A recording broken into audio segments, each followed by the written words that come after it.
In this video, I'll show you how I did side grafting on a tomato plant last year. What you're seeing here is top grafting, and it's done on very small plants, but side grafting allows you to use much larger plants and still succeed. Along with the top grafting video, what you're seeing here, I also did one on cleft grafting, and I'll link to both of those videos in the description and at the end of this video if you're interested in seeing those. But this video is about side grafting, so let's get right to it. I planted these two tomatoes in the same pot just for the purpose of doing a side graft, but for some reason the heirloom outpaced the rootstock by a mile, and now the rootstock is finally caught up. They're way too big. I prefer to try to do side grafts when they're about half the size or even smaller. But I'm going to give it a shot anyway because I have no other plans for them. So the first thing I'm going to do is remove a lot of the foliage. In order for these to halfway match up, I'm going to have to do the graft really high. And whenever you do that, you just want to make sure you don't let any suckers grow below the graft, because those will be from the rootstock, which isn't a good variety to eat.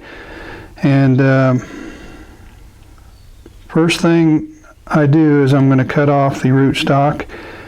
And the way I remember the angle is you cut toward the part that you want to keep, and we want to keep the stem of the root part, rootstock, so I'll cut down and away. Okay, there's the cut I made on the rootstock.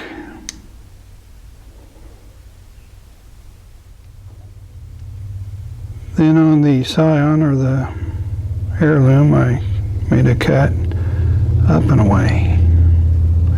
And that'll allow this one to fit inside that cut.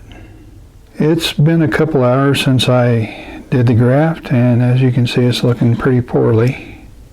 I'm just going to put this in a dark room. I don't have a humidity box large enough for it, so I'm just going to keep it in the dark for a day or two. And it's one of those type of deals that if it makes it, it makes it. If it doesn't, it doesn't.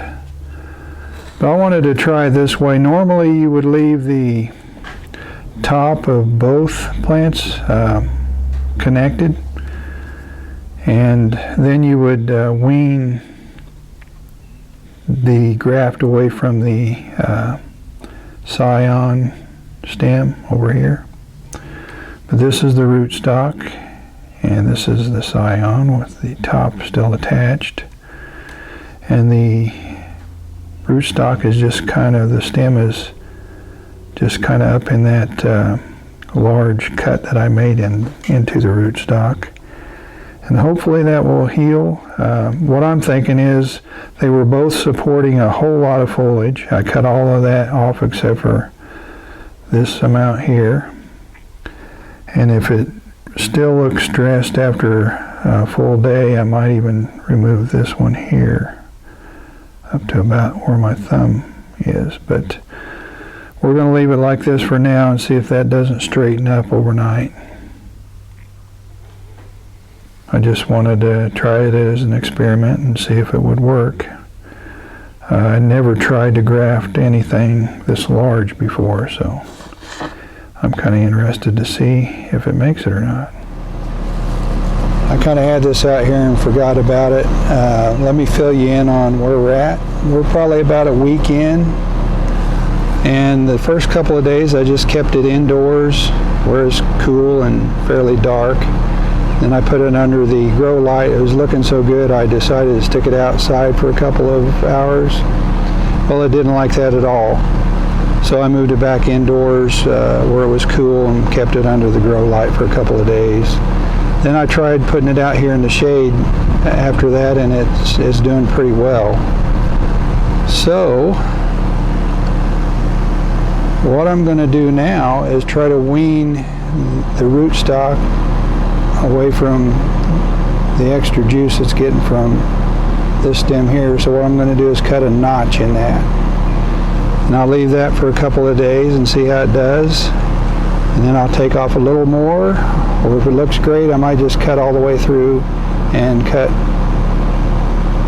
most of that stem up closer to the graft. But now I'll just do my cut of the notch, and we'll leave it out here and see how it takes that. Okay, if you look right at the end of my finger, I've cut a notch out right there.